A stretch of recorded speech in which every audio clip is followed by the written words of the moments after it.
Hola cineastas, el día de hoy acabamos de ver Home y Somewhere Else y esta es mi opinión.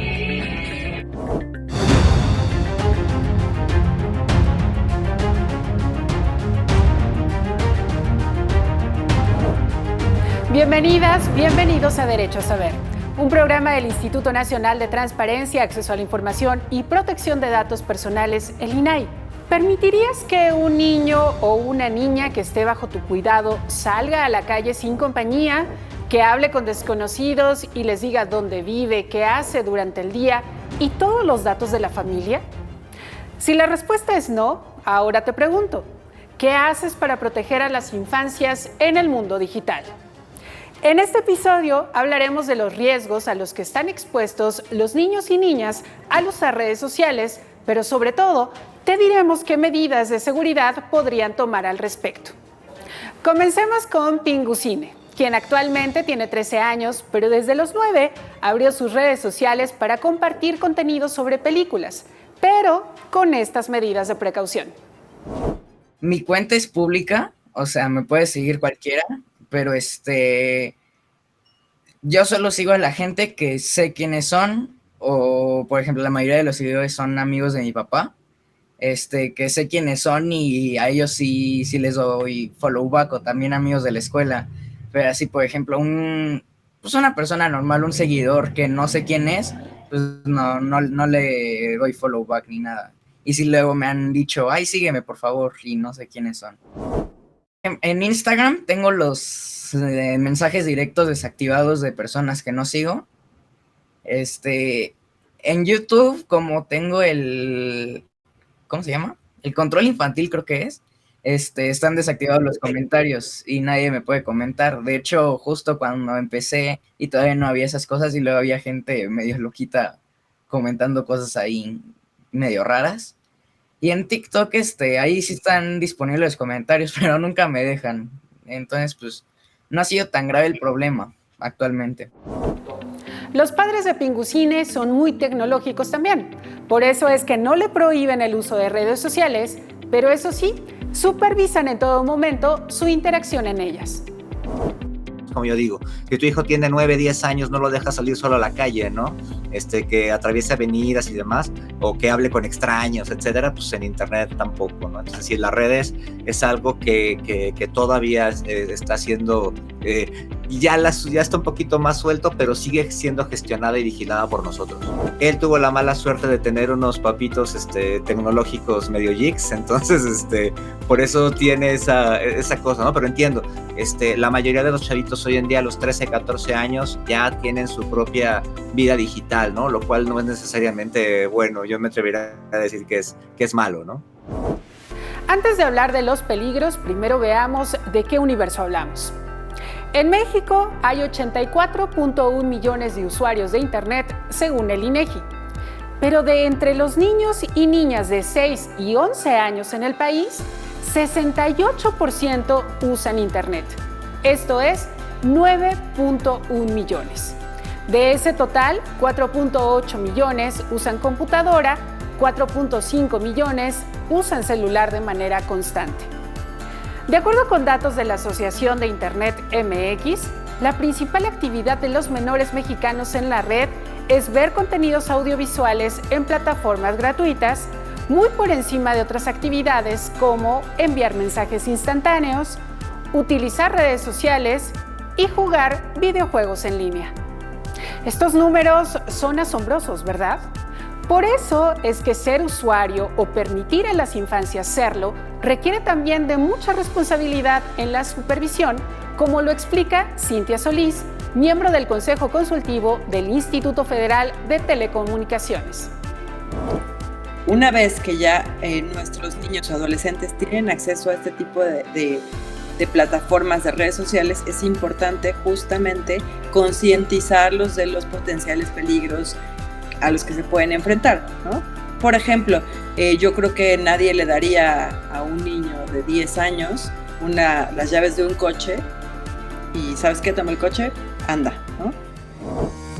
¿Pero a qué tipo de violencias pueden enfrentarse en la red?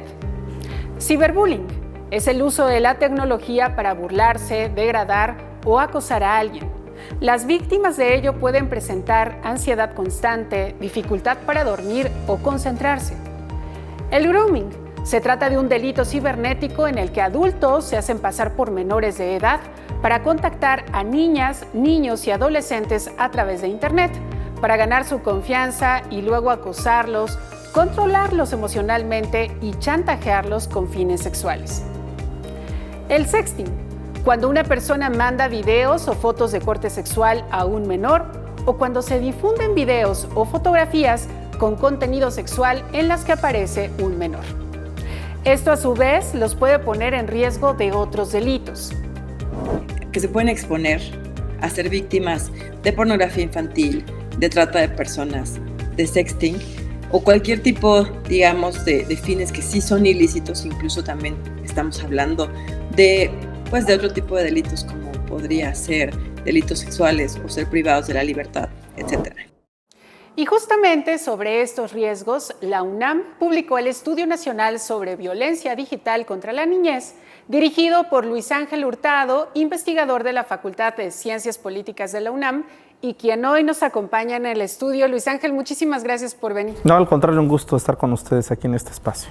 Muchas gracias, Luis Ángel. Pues este estudio que hicieron es sumamente interesante, pero si pudieras contarle a nuestro auditorio cuáles son los principales problemas, digamos, o riesgos que detectaron que las infancias pueden enfrentarse en el mundo digital.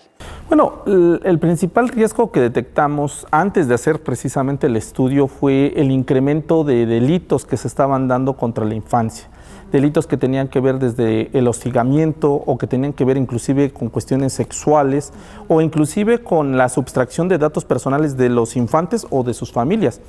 El estudio, cuando lo realizamos y precisamente lo aterrizamos, nos percatamos que no solamente eran esos los únicos problemas a los que se estaban enfrentando, sino también se estaban enfrentando a temas de hostigamiento, de violencia verbal y en algunos casos inclusive hasta bloqueo, o sea, que ya sufrían bloqueo por parte de algunos de sus compañeros que lo ignoraban y los dejaban ahí, digamos, aislados en el espacio público digital. Entonces, esos son, digamos, de los problemas que detectamos, y uno de los más importantes que también no nos habíamos percatado antes de hacer el estudio, y el estudio nos permite percatarnos, fue el desconocimiento de muchos de los, digamos, de los cuidadores de los niños, no solamente los padres, porque también hay cuidadores que pueden ser miembros de la familia o inclusive personas que son contratadas para hacerse cargo, digamos, de la vigilancia de los niños. Entonces, bajo esa lógica, cuando detectamos esto, vemos que precisamente no hay una supervisión y no hay un cuidado por parte de los... Y justamente esa es la siguiente pregunta, Luis Ángel. ¿Cuál sería la recomendación a los adultos o las personas, incluso a veces hasta adolescentes, que se encargan del cuidado de los niños? Porque pues evidentemente es muy poco probable, o más bien poco práctico incluso, la prohibición, ¿no? Pero más bien, ¿cuál sería la recomendación para los cuidadores al momento de los niños que pues tienen interacción digitalmente? Bueno, primeramente, como lo dijiste, no hay que prohibirlo. O sea, es una era en la cual ya el aislamiento precisamente en el ámbito digital lo único que va a hacer es frenar precisamente el desarrollo y ciertas capacidades que tengan los infantes. Lo que recomendamos siempre es un acompañamiento para saber qué está visitando el infante, con quién está interactuando, cuáles son los pasatiempos que tiene el infante al momento, digamos, de navegar en el espacio digital. También saber en llegado momento cuáles son, digamos, las solicitudes que le llegan. Todo ese tipo de interacciones es importante, o sea, darnos unos minutitos y sentarnos y decir, oye, ¿qué programas ves? Si ves programas, ¿qué aplicaciones estás descargando? ¿Quiénes son tus amigos o tus amigos digitales? ¿Son niños, no son niños? Etcétera, etcétera. ¿Te han pedido información? Si te han pedido, ¿qué tipo de información? ¿Has sentido, digamos, en llegado momento perturbada, digamos, tu desarrollo, digamos, en la internet, etcétera, etcétera? Es muy importante la supervisión, darnos unos minutitos. No estamos diciendo que todo el tiempo lo estés vigilando, porque también eso implica precisamente un tipo de violencia en contra de la infancia, ¿no? Sino sentarnos y platicar con los infantes y ver básicamente como estos elementos que acabo de describir. ¿Cuál sería el mensaje para los niños, niñas, adolescentes que nos están viendo para establecer medidas de autocuidado también en el mundo digital, en su interacción. ¿Cuáles podrían ser? Son básicamente 3 medidas que yo podría darles, Nayeli. La primera, no creer todo lo que ven en Internet. Eso es muy importante, porque a veces Internet, porque pensamos que está en Internet, ya le damos el hecho de que es verdad. No hay que creer todo. Hay que tener un cuidado y decir, ok, no lo entiendo, no lo sé, preguntarlo. Segundo punto, tener confianza, un lazo de confianza con tu cuidador, ya sean los papás, la familia que te está cuidando o inclusive la cuidadora o cuidador que es contratado para él. Tener un lazo de confianza y por supuesto decirle, oye, mira, me llegó esta solicitud, esta persona me está hablando y me está pidiendo esto, para que empiecen, digamos, esos mecanismos. Y el tercero, muy importante, cuando vean perturbada, digamos, su privacidad o su integridad física digital, pues inmediatamente reportarlo. O sea, alguien que se te acerca y te pide pues que no le digas a las personas que te cuidan, a los papás o a los familiares, eso es un síntoma de cuidado, hay que tener peligro con eso. Alguien que te pide pues aislarte, alguien que te pide precisamente pues compartir información o inclusive datos íntimos, eso es algo que tenemos, un foco rojo que debemos de luego darnos cuenta y decir, cuidado, esto es peligroso. Entonces, esos 3 elementos son muy importantes, no creer en todo lo que ven en Internet, tener un lazo de confianza con los cuidadores y, por supuesto, cuando se vea violentada o perturbada su integridad física, inmediatamente reportarla. Perfecto. Luis Ángel, pues muchísimas gracias por estas recomendaciones, por tu tiempo y por supuesto que vamos a ver tu estudio completo. De hecho, si ustedes quieren revisar todos estos hallazgos del estudio, pueden descargarlo en este código QR.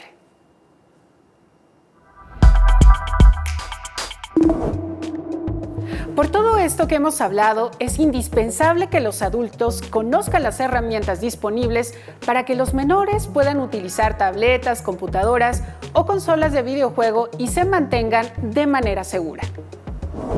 La empezó a usar con muchos filtros, muchos cuidados, y ahorita, pues bueno, ya está un poquito más suelto, con todos los riesgos que se corren en la red y demás, pero bueno, también siempre teniendo mucho cuidado con la vigilancia de lo que está viendo, a dónde está visitando, y las redes, aunque él las maneja, siguen siendo gestionadas por nosotros, ¿no?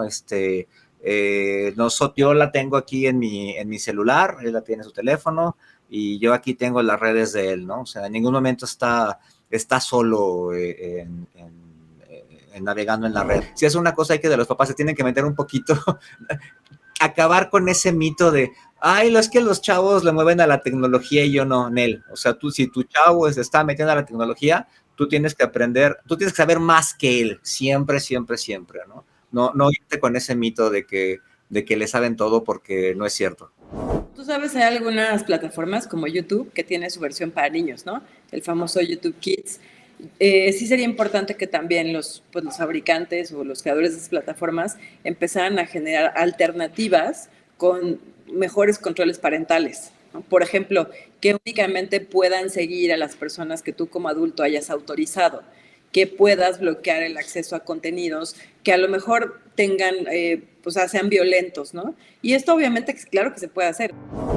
¿Y qué más puedes hacer para controlar los permisos de privacidad de las redes sociales? Aquí te enseñamos cómo configurar la privacidad de una cuenta de Facebook para teléfonos Android. Configuración de privacidad de Facebook para teléfonos Android. Toca el botón Menú. Son las 3 líneas que se encuentran en la parte superior derecha de tu smartphone. Desplázate hacia abajo y toca Configuración y privacidad. En la sección ¿Quién puede ver tu contenido?, elige la opción Privacidad de la cuenta. Activa Cuenta privada. Después, elige cómo los demás pueden interactuar contigo. Ahí puedes determinar quién puede enviarte mensajes, comentarios, ver tu estado de actividad, historias y bloquear usuarios. Para más información, llama al Telinai 800-835-4324. Para saber cómo configurar la privacidad en teléfonos iPhone y otras redes como Twitter, TikTok, Instagram y WhatsApp, puedes descargar la Guía para la Privacidad en Redes Sociales, elaborada por el INAI en este código QR. Además, en caso de que consideres que tus datos o la información de tu hijo o hija ha sido vulnerada o pudo haber sido víctima de un delito, puedes denunciarlo en el Centro de Respuesta a Incidentes Cibernéticos de la Dirección General Científica de la Guardia Nacional al teléfono 088 desde cualquier lugar del país o al 911. ¿Y qué está haciendo la industria de redes sociales para proteger la seguridad de niños, niñas y adolescentes? De esto nos hablará Edgar Rodríguez, director de Asuntos Públicos de TikTok Latinoamérica. Edgar, bienvenido, muchísimas gracias por acompañarnos. Al contrario, gracias Nayeli, gracias al INAI por la invitación. Gracias, Edgar. Bueno, pues TikTok fue la plataforma o la aplicación más bien más descargada en 2022. En México son 57 millones de usuarios. ¿Qué está haciendo TikTok, Edgar, para proteger la privacidad, seguridad, sobre todo de las infancias? Claro, muchas gracias Nayeli. TikTok es una plataforma de creatividad y que busca fomentar la alegría, pero para poder generar este espacio de creatividad, de alegría, de innovación, es necesario garantizar antes que nada la seguridad. Tenemos un compromiso muy claro con la seguridad y dentro de este compromiso de la seguridad, un enfoque especial en nuestras usuarias, nuestros usuarios más jóvenes. Aquí hay algo importantísimo que recordar, Nayeli, sobre todo a los adultos. TikTok es una plataforma para usuarios de 13 años en adelante. Y es muy importante saber que si identificamos usuarios que tienen menos de 13 años, vamos a eliminar sus cuentas. ¿Por qué? Porque expertas y expertos con quienes trabajamos nos han señalado que la edad correcta para empezar a utilizar TikTok es 13 años. Entonces, ese es el primer punto importante. De ahí el segundo punto importante es que si tienes 13 años y estás en TikTok, nosotros tenemos medidas especiales para las y los usuarios más jóvenes. Es decir, la experiencia de un usuario como yo no es la misma que la experiencia de un usuario entre 13 y 15 años primero y después entre 16 y 18 años. Un ejemplo muy concreto y muy importante. Todas las cuentas de las y los usuarios entre 13 y 15 años son privadas por sistema. Es decir, que no toda la comunidad, no todos tienen acceso a su contenido, no tienen acceso a lo que publican, no pueden generar comentarios al contenido de las y los usuarios más jóvenes. Esta es la medida de seguridad más importante, básica, que tenemos para usuarios entre 13 y 15 años. Más adelante, cada quien puede definir si quiere que su cuenta sea privada o pública, o puede ser tan explícito como definir quién quieres que vea tu contenido, quién no puede reaccionar a tu contenido, qué comentarios te gustan, qué comentarios no te gustan, a quién quieres bloquear. Si eres una jovencito, un jovencito y alguien te está molestando, a través de la propia aplicación puedes bloquear a esa persona, puedes definir incluso por palabras claves qué contenido sí quieres ver y qué contenido no quieres ver. Todas estas son herramientas que están disponibles a través de la aplicación, a través de unos cuantos clics, lo mismo que los temas de privacidad, por supuesto. Edgar, también hemos visto, por ejemplo, estos famosos retos, ¿no? Sobre todo entre adolescentes, justamente, algunos de ellos que incluso tienen que ver con consumo de fármacos, que los ha llevado a hospitales, ¿no? En muchas ocasiones. ¿Qué puede hacer o la plataforma hasta dónde podría alertar, evitar incluso la propagación de este tipo de actividades que los ponen en riesgo, Edgar? Totalmente, y este es un tema importantísimo porque además ha estado ampliamente en los medios. A ver, nosotros tenemos un reglamento básico de lo que se puede y no se puede hacer en TikTok, que es las normas de la comunidad. Las normas de la comunidad, dentro de sus diferentes apartados, tienen un apartado específico para actividades peligrosas, actividades que ponen en riesgo a las personas o que pueden poner en riesgo a terceros. Ese tipo de actividades, de contenido en TikTok está prohibido con base en las normas de la comunidad. Es decir, no es contenido que puedas subir a TikTok. E incluye, entre otras cosas, por ejemplo, actividades peligrosas como acrobacias, pero también incluye consumo de sustancias prohibidas. Entonces, ese contenido no está permitido en TikTok y en realidad no está en TikTok, porque la aplicación eliminaría de inmediato ese tipo de contenido si identificamos que violenta las normas de la comunidad. No está en TikTok ese contenido, y si estuviera, reitero, lo eliminaríamos. Pero ¿qué más se puede hacer? Bueno, lo que se puede hacer, por supuesto, es educación digital. Lo que nosotros hemos hecho es un estudio muy amplio sobre actividades peligrosas en línea para entender por qué los jóvenes quieren hacer ciertos retos. Hacer retos es parte de ser adolescente, lo sabemos, en línea o en el mundo físico es parte de ser adolescente, pero una parte importantísima es que tenemos guías específicas para que los adultos puedan platicar con sus hijas, hijos, estudiantes y guiarlos para identificar cuando se les está invitando a hacer un reto peligroso. Nuestra guía tiene 4 consejos básicos, que es detente, piensa, decide y actúa. Detente, primero que nada, si ves un reto peligroso al que te están invitando, detente, antes que nada. Luego piensa, es peligroso, no es, me arriesgo, no me arriesgo, me pone en peligro a mí o a otras personas. Y si no lo sabes, acude a un adulto para que te ayude a decidir. Detente, piensa, decide, si es peligroso, no lo hagas. Si ya tienes la información suficiente, no lo hagas. Y actúa es un último paso importante porque significa no lo compartas para que no se siga haciendo la bola de nieve, no lo compartas y muy importante, denúncialo. Denunciar contenido en TikTok es muy sencillo. Cualquier video, le picas 2 segundos y te ofrece la opción de denunciar y una serie de categorías que van alineadas con las normas de la comunidad por los cuales puedes denunciar contenido, incluido actividades peligrosas. Y perdón, sé que es mucha información, pero quisiera un comentario adicional. Sí. El reto clonazepam no está en TikTok porque eliminaríamos ese contenido, pero entendemos la preocupación y los comentarios que hay allá afuera sobre este tema. Por lo tanto, si tú hoy en día vas a TikTok y buscas reto clonazepam o clonazepam, no te va a mostrar videos sobre cualquier tema relacionado con clonazepam, sino que primero que nada te va a mostrar una alerta que te va a decir si tienes dudas, si requieres ayuda, si tienes dudas sobre temas de consumo de sustancias, puedes acudir a este link donde tenemos información sobre apoyo sobre estos temas. Entonces, antes que mostrarte videos de, por ejemplo, doctores diciendo por qué clonazepam es peligroso, lo que va a hacer es mostrarte una alerta y llevarte a un link específico donde puedes encontrar información que ayude a tu mejor navegación en línea. Ok. Justamente esto que decías no se encuentra en TikTok, ¿está en otra red o Mira, ¿qué te refieres con no está en TikTok? No lo sé. Lo que hemos visto a través de este estudio internacional que hemos hecho es que muchas veces los adultos se enteran de los retos a través de los medios tradicionales y no tanto de que estén en las plataformas. En el caso de TikTok definitivamente no, porque cada vez que vemos en medios que se empieza a hablar de un reto de TikTok, lo primero que nosotros hacemos es buscar si hay videos.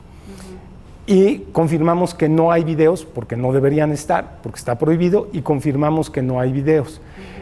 Pero se sigue hablando de estos retos afuera.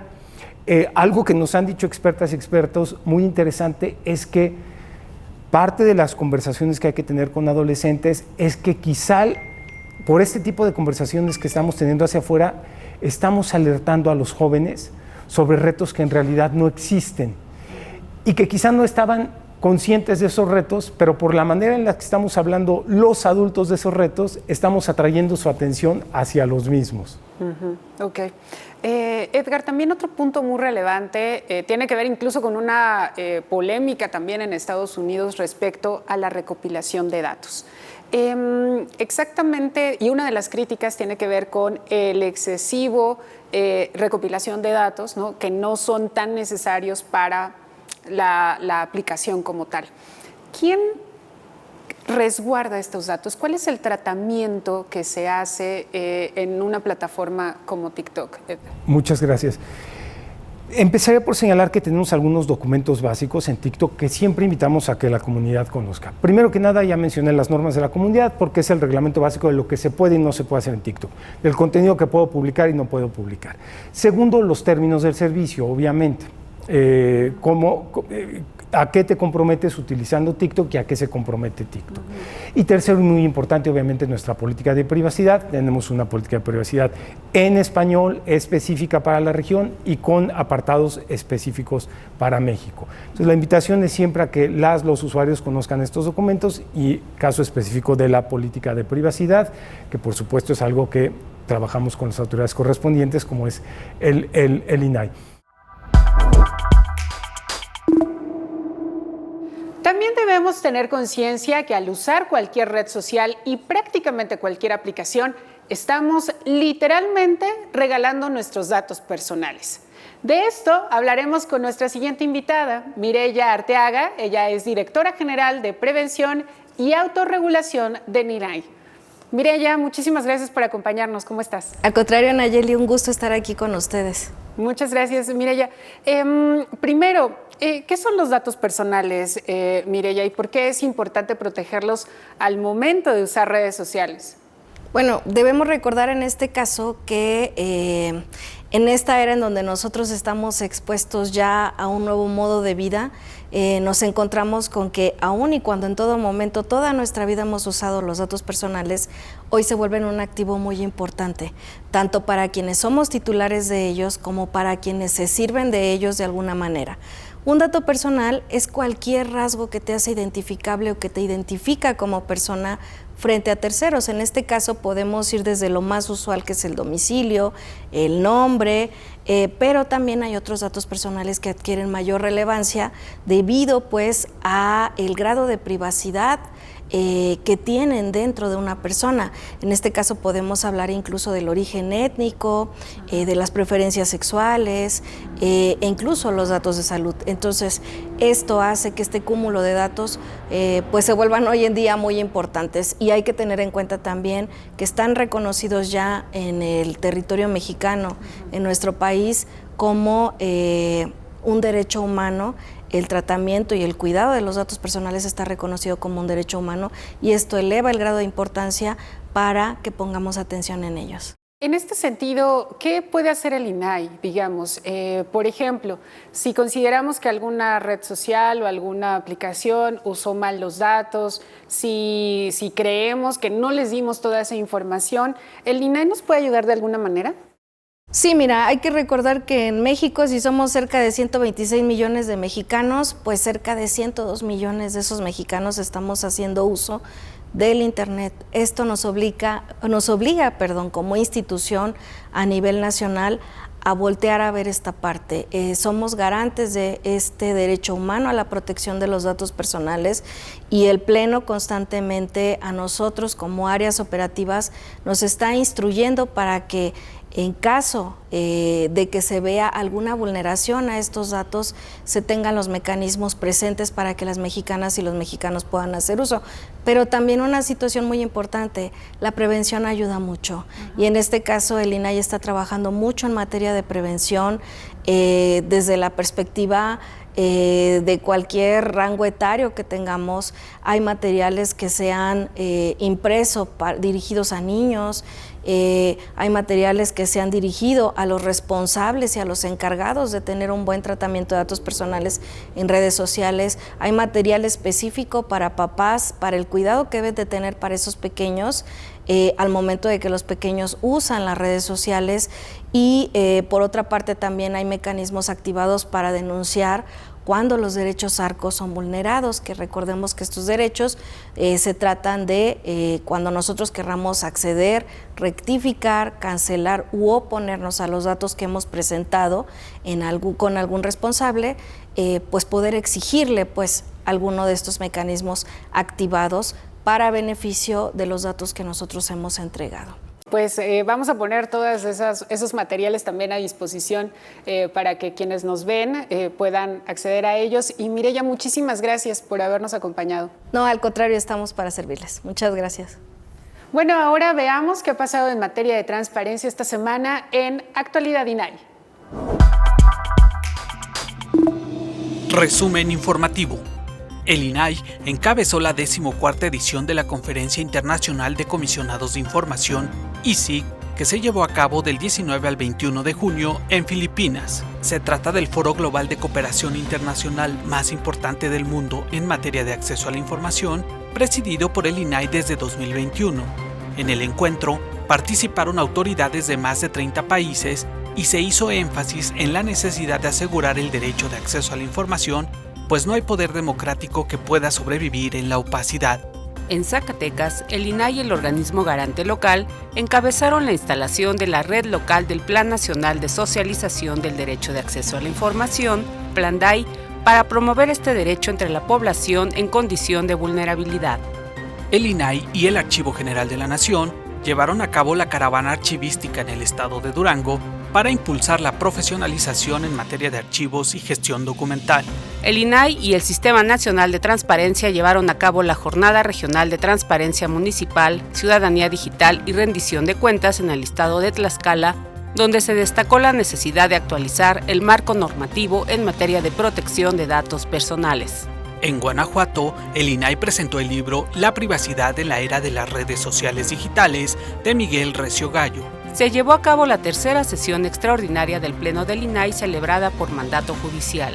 Se resolvió un asunto en el que se instruyó al INE dar a conocer los nombres completos de las y los analistas o consultores que realizaron la evaluación técnica del sistema de voto por Internet. Si te perdiste algo de la información que te hemos compartido hoy, recuerda que puedes ver este y todos nuestros programas en el canal de YouTube del INAI. Muchísimas gracias por habernos acompañado en esta emisión y te esperamos la siguiente semana, porque recuerda que tú tienes derecho a saber.